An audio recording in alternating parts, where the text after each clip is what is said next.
Super ఉంది. ఇప్పుడు ఇంతకుముందు వెళ్ళారా? ఇప్పుడు ఎన్టీఆర్ క్యారెక్టర్ ఎలా ఉంది? కొందరు అందరు కొన్ని నెగిటివ్గా మాట్లాడుతున్నారు. అంటే అసలు ఏంది స్టోరీ లైన్ ఏంది? ఇష్టం లేని వాళ్ళు చెప్తారేమో. ఫ్యాన్స్ అయితే సూపర్ అండి. నేనైతే పవన్ కళ్యాణ్ ఫ్యాన్ని 100%. మా హస్బెండ్ ఎన్టీఆర్ ఫ్యాన్. సూపర్ ఉంది movie, block buster movie.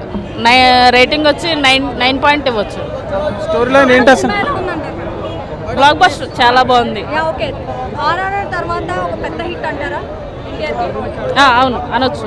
Okay, delivery timing కానీ డైలాగ్స్ డెలివరీ టైమింగ్ అన్నీ ఎలా ఉన్నాయి? బ్యాక్గ్రౌండ్ మ్యూజిక్ డాన్సింగ్ చాలా బాగున్నాయి. ఓకే, జాన్వీర్ తను హీరోయిన్ ఉంది కదా, తన క్యారెక్టర్ ఎలా ఉంది? క్యారెక్టర్ బాగుంది, కానీ కొంచెం సేపు ఎక్కువ ఉంటే బాగుండు అని అనిపించింది. ఓకే, అంటే పార్ట్ 2 పైన ఎక్స్పెక్టేషన్స్ ఎలా ఉన్నాయి? పార్ట్ 1 అయితే చాలా బాగుంది. పార్ట్ 2 వచ్చేసరి సైలెంట్ అని అన్నగాని, కానీ మూవీ బాగుంది. స్లో అయినట్టు అనిపించింది, కానీ రేటింగ్ వచ్చి 9 ఇవ్వచ్చు. 9 పాయింట్స్. సో 10కి 9 ఇవ్వచ్చు. ఎందుకంటే